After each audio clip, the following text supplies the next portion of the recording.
Today we take a gander at the MP9 we have at home, the Vorsk VMP-1. And we want to know, is it even remotely worth adding to your collection? Let's find out. Now, obviously, I am an honest man, and if I'm being totally straight with you, I didn't even want the VMP-1 when it first came out, like, at all, under any circumstances. So I guess the question remains, then how did I even wind up with the VMP-1? What the? Come on. It was pretty simple, actually. I saw it out in the Hop-Up app for a pretty solid steal of a deal, and I had to pick one up just so I could do my due diligence, be honest about it, and show you guys if it's even worth adding to your collection, because I know there's a large market for it, and a lot of people are actually going to love the way this thing looks. I just don't. Now, if you didn't see the previous unboxing video where we took a first look at how it came packaged, it was covered in goo and a lot of disgusting stuff was in the box. And while she ain't even remotely perfect condition right now, function-wise, it functions as if it just came out of the box, so that's gonna have to do. Today, the goal is to figure out if it's gas efficient, if it's accurate, how well is it built, and all the fun stuff in between. See, the VMP-1 comes in two different packages. The first one is like this, where it comes with a single mag and no can. The second one is like this, with a can and two mags, and unfortunately the guy that I picked this up from said he couldn't find the other mag laying around, so bummer. However, the fun part about the VMP-1 is the mags are very remotely similar to the MP9, so we're going to test those out as well later. But first, let's look at the build construction of the Vorsk VMP-1, which is entirely made of polymer. In comparison, which we'll do in a different video, but briefly, to the MP9, the plastic used on top of the VMP-1, it definitely feels a little bit cheaper. That not meaning that there's like a noticeable creaking and wobbling, really. I mean, you can kind of hear it. It's just like it feels cheaper, but it's sturdy. Does that make sense? Here, listen.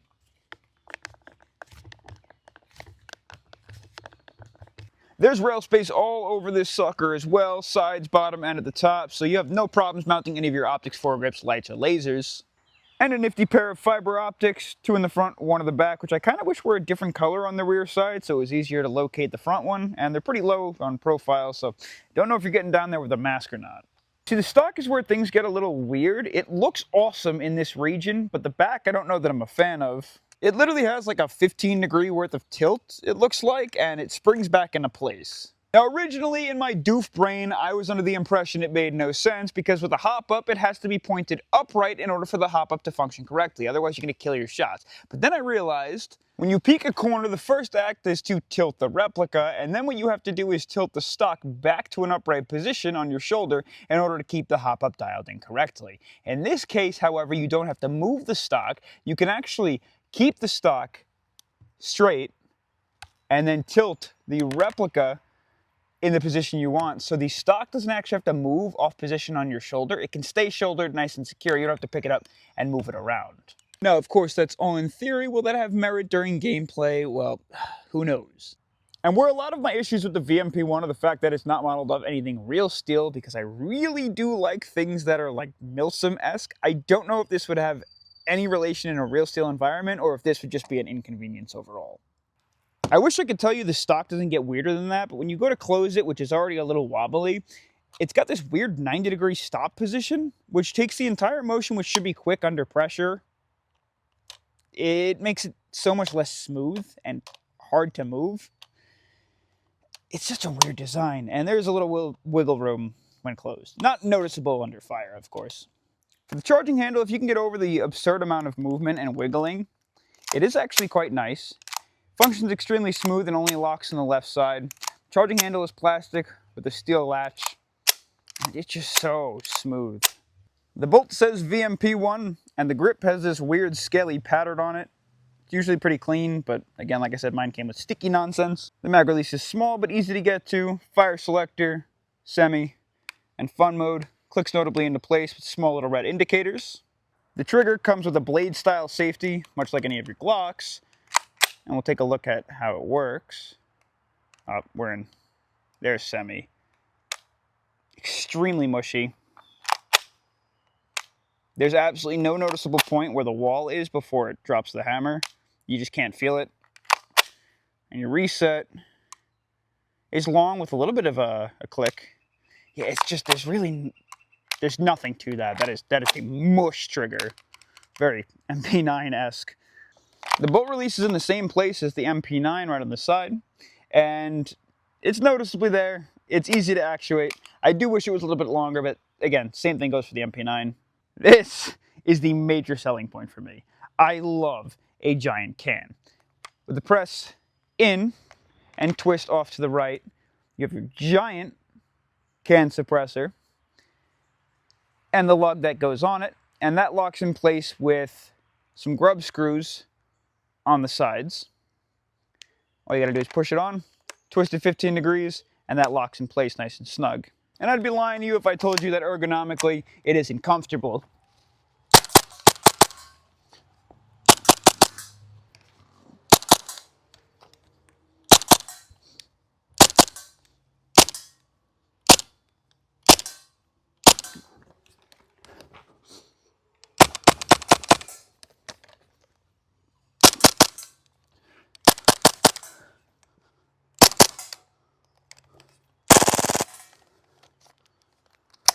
I think the only thing that I would change is better grip texture, because it's just a little slippery, especially if you're barehanded. Like I said, the mags are very similar to the MP9, just a little bit less attractive looking, extremely smooth body, and they actually come with a huge plastic sleeve that goes on the outside. The base plate can be removed by just pulling up the bottom plate of the follower, and I did notice this has an extremely large amount of plate to it, which I really don't like, and gets kind of uncomfortable in handling. It feels like it's just creaky. I think I'd wind up running this without the cover. Your feed lips are going to take a little bit of abuse, but they're extremely thick, so I really don't think you're going to have any problems with those breaking. The router at the top is flat, the gas release valve in the back is where you'd expect, and then your fill valve on the bottom, mine's a little tilted. I think that's why it leaks a little bit of gas when I do fill it, but I'm not 100% sure if that's just mine or if that's something consistent. See what I mean? Maybe just something like the adapter I'm using. It does lack the typical KWA style locking mechanism of the locking follower. You have to pull this guy all the way down in order to load the BBs at the base. And with the T238 speed loader and an awesome patch that you should pick up if you like the channel, if you do set this guy up to load, it loads about halfway because of extremely strong spring. If I can ever get it to load. Come on. There we go. And you'll notice it gets stuck about halfway. So when using an electric speed loader, just to make things easy, pull the follower back, set it up in the same position. And with a small tilt, I swear this worked every single time before. There we go. You can get a full load of the mag. Which reminds me, there's a 0.3 gram BBs for the entire video, a can of Coleman propane, and a Jaeger precision adapter. And we're like 80 degrees Fahrenheit. I don't know what that is in not American units. When it comes to the accuracy of the VMP1, you have to adjust the hop-up. And the hop-up is located inside the chamber with a small little tooth dial that you're going to need a tool for, which I don't even understand why they would go that route. I've always hated needing tools. I think it comes in the package. Mine doesn't have it. So for me, I have to jam something in there and try and twist it around. Just terrible design. Just make it a TDC with a grub screw or something. Anyways, it's 70 feet with a full mag of 3 gram BBs and a preset adjusted hop dial because I don't feel like pulling out a screwdriver on screen. Quickly noticed that a body size target at about 70 feet away, 70 feet away, is nearly completely accurate.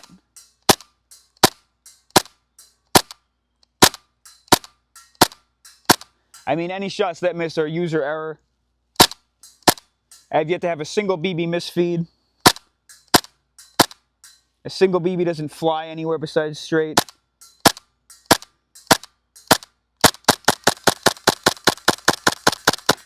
I think Vorsk did an awesome job with that.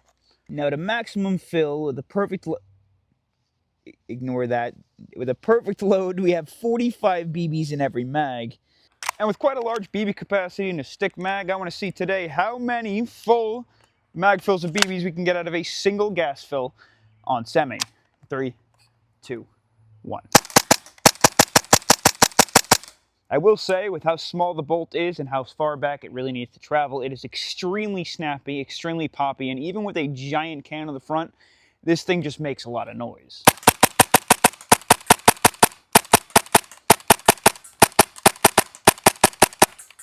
Locked back successfully. The mag. Oh.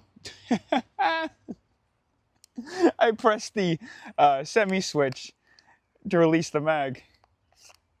That's funny. Let's fill it again. Mag 2.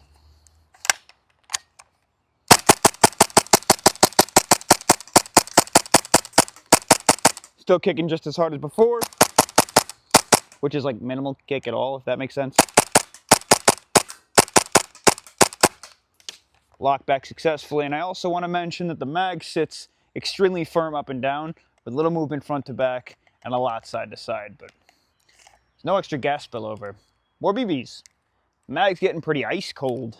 I don't know how many more we have in this. Third mag, down the range. Still got some kick to it. Oh, we're slugging down now.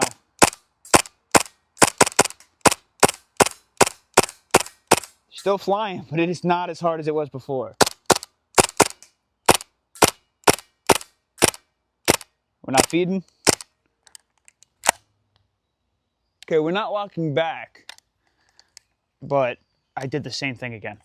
We're not locking back, but we did empty the mag. So I'm gonna say that's about as much as we can get out of it.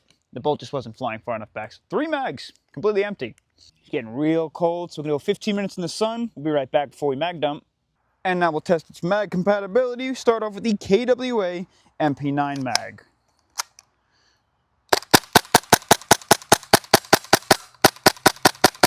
No problems at all, functions just fine.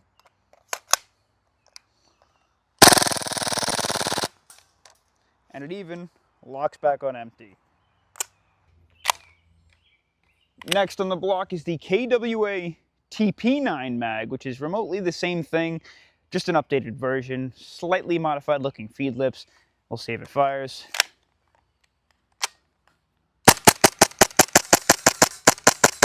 No problems. Can it mag dump? It can. I think we're just low on gas. Yeah, we're just low on gas. But it works. Designed to work in the KWA MP9 is the ITP drum mag on the AW drum mag. It's got this big adapter that you can pick up from ITP. And we'll throw that in. Oh, we're a little loose. I don't know. Let me see if I lock the bolt back. That changes the game at all. Nope. No dice. About warm enough. Looking pretty dry too. Full BBs, full gas fill. Will it mag dump? In fun mode. 3, 2, 1. Not fun mode. Fun mode.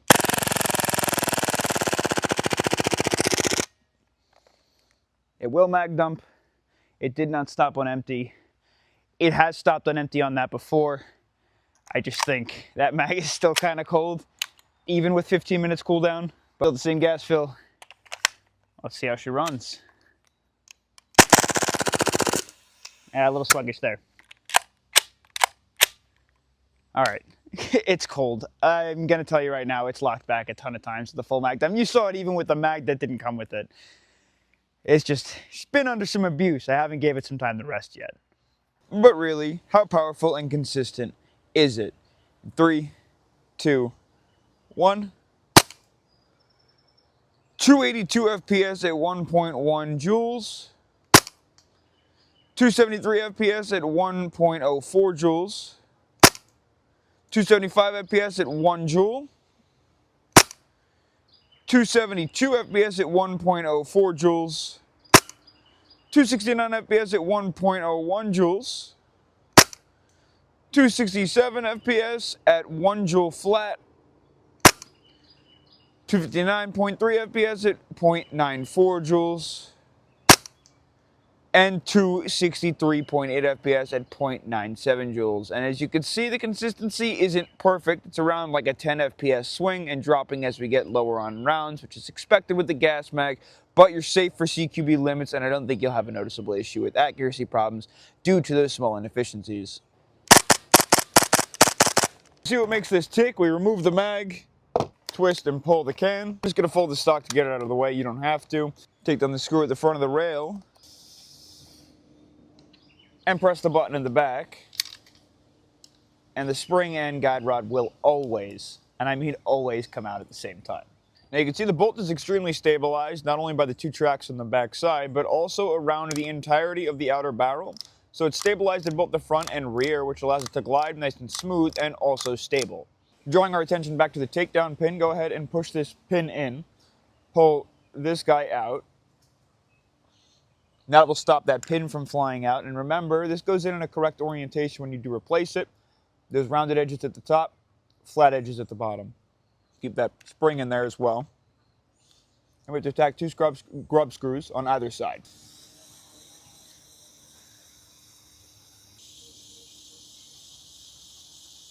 We can go ahead and lift the barrel forward, pull the bolt forward a little extra, and slide it up and out the back. And you can see your entire bolt carrier system as well as your outer barrel. Continue the takedown. We're going to pull the bolt off the back, and then we'll get into the hop-up unit. If I remove the barrel nut,